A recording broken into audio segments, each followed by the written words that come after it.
The Haunted Narrator. The Night Shift Chronicles. Episode 2. The Storage Room Incident. I've worked security for almost 7 years now. Different buildings, different companies, but always the night shift. I prefer it that way. Fewer people to deal with, higher pay, and usually plenty of quiet time to read or study. At least, that's how it usually is. For the past 8 months, I've been working at the Westridge Medical Research Center. It's not a hospital, more of a facility where they develop new medical technologies and store sensitive research materials. My job is simple: patrol the building every 2 hours, monitor the security feeds, and make sure nobody accesses restricted areas without proper clearance. The center itself is a massive 6-story structure with multiple wings. Most of it is modern and well-lit, but the east wing is older, dating back to the 1970s when the facility was first built. That's where the main storage areas are located, rows of climate-controlled rooms filled with archived research, specimens, and equipment. It was my 3rd month on the job when it happened. A Tuesday night in November, cold, with heavy rain hammering against the windows. Perfect weather to stay inside and keep warm. I just finished my midnight patrol and was back at the security desk, sipping coffee and checking the monitors. At approximately 1:17 a.m., the power flickered. Not unusual during storms, but the backup generators should have kicked in immediately. They didn't. For about 30 seconds, the building was in complete darkness except for the emergency exit signs. Then the power returned, and all systems rebooted. Protocol required me to do an immediate walkthrough after any power disruption. I grabbed my flashlight and radio and started with the newer wings of the building. Everything seemed normal until I reached the East Wing storage section. The moment I stepped through the double doors into the main storage corridor, I felt it. The temperature had dropped at least 15 degrees compared to the rest of the building. I could see my breath-forming clouds in front of me. November in New England is cold, but the building had sophisticated climate control. This kind of temperature drop didn't make sense. I radioed in to report the issue. "Base, this is Walker. We've got a significant temperature drop in East Wing storage. Possible HVAC malfunction after the power surge." "Over." My supervisor responded immediately. "Copy that, Walker. Maintenance is still en route to check the generators. Make a note of any affected storage rooms and continue your patrol." "Over." I proceeded down the main corridor, checking each storage room. Most were locked and secured as they should be. The small window in each door showed the usual shelves of label boxes, research equipment, and specimen containers. Then I reached storage room E17. The door was closed but unlocked. According to my records, E17 was supposed to contain archived research from a study on cryogenic preservation that had been discontinued 5 years ago. I opened the door and immediately felt something was wrong. The room was even colder than the hallway, so cold it was painful to breathe. My flashlight beam caught something unusual. Instead of the standard metal shelving units, the room contained a single piece of equipment in the center, what looked like an old cryogenic chamber, about the size of a coffin, with frost covering its surface. I checked my tablet.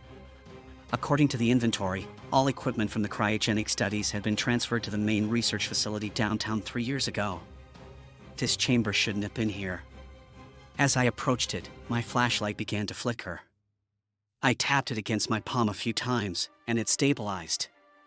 The chamber appeared to be powered off, with thick frost obscuring any indicators or displays it might have had. A label on the side was partially visible, Subject 37B. I was about to call it in when I heard a soft tapping sound coming from inside the chamber. Tap. Tap. Tap. Like fingernails against the metal interior. I froze. The tapping continued, maintaining a steady rhythm. Tap. Tap. Tap. Cautiously, I moved closer, telling myself it was probably just a metal contracting in the cold. The research center dealt with biological specimens, tissue samples, and occasionally cadaver parts for medical studies, but nothing that could be conscious or alive inside a powered-down cryogenic chamber. The tapping stopped suddenly. In the silence that followed, I heard something worse, the faint sound of labored breathing coming from inside the chamber. I keyed my radio. "Base, this is Walker. I'm in storage room E17. There's unauthorized equipment here, an old cryo chamber. And I think there might be something inside it. Over. Static was the only response. I try again. Base, do you copy? I need someone from research to check this out immediately. Over. More static, then a voice broke through, distorted and barely audible. Leave immediately. Not cleared for. Containment breach in. The radio went dead. I tried my cell phone. No signal. The breathing sound from the chamber grew louder, more desperate. Then I noticed something I'd missed before. The locking mechanism on the chamber appeared to be damaged, with frost-covered scratch marks around the seals. As if something had been trying to get out. I backed toward the door, unwilling to turn my back on the chamber. As I reached the doorway, the lights in the hallway flickered again. In that moment of darkness, I heard the distinct sound of metal groaning, the chamber lid shifting slightly. When the lights stabilized, I saw condensation forming on the chamber surface, the frost beginning to melt. Whatever cooling system had kept it in stasis was failing. I'm not ashamed to admit it, I ran. I sealed the storage room door behind me and sprinted back to the security desk. I called my supervisor and the research director, reporting exactly what I'd found. Within 20 minutes, a team of researchers in hazmat suits arrived. They wouldn't tell me anything, just instructed me to stay at my desk and not mention the incident to anyone. I watched on the security monitors as they entered storage room E17. They wheeled out the chamber, completely enclosed in a containment unit, and loaded it into an unmarked van. The research director stayed behind to speak with me. She was a stern woman in her 60s with cold eyes and a permanently disapproving expression. "What you encountered tonight is classified," she said. "You'll need to sign these." She placed a stack of non-disclosure agreements in front of me. As I signed them, I couldn't help but ask, what was in that chamber? She studied me for a moment. A failed experiment from the early phases of the cryogenic research. Subject 37B volunteered for the program but experienced complications. It was alive. I asked, remembering the tapping, the breathing. "Not exactly," she replied. "Brain activity can persist in unusual ways under extreme conditions. What you heard was residual neurological function, nothing more." "The chamber was supposed to be moved years ago," I said. "Yes," she agreed. "A serious oversight. One that has now been corrected." Before leaving, she added, "We value discretion in our security personnel, Mr. Walker. Maintain that discretion, and you'll find your position here very secure." "Preach it." She didn't finish the sentence. She didn't need to. I've been at Westridge Medical Research Center for 5 more months since that night.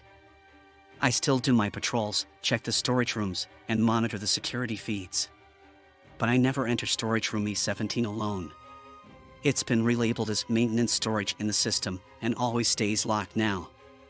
Sometimes during the night shift, when I pass by that room, I swear the temperature drops just slightly. And in the quiet hours before dawn, when the building seems to hold its breath, I occasionally think I hear it, that same rhythmic tapping, like someone trying desperately to get my attention. Tap. Tap. Tap. I keep telling myself it's just the pipes. But I don't believe it. And from the way the research team now shows up like clockwork every month to inspect that room, I don't think they believe it either.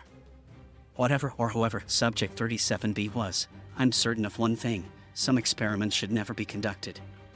And some things, once frozen, should stay that way.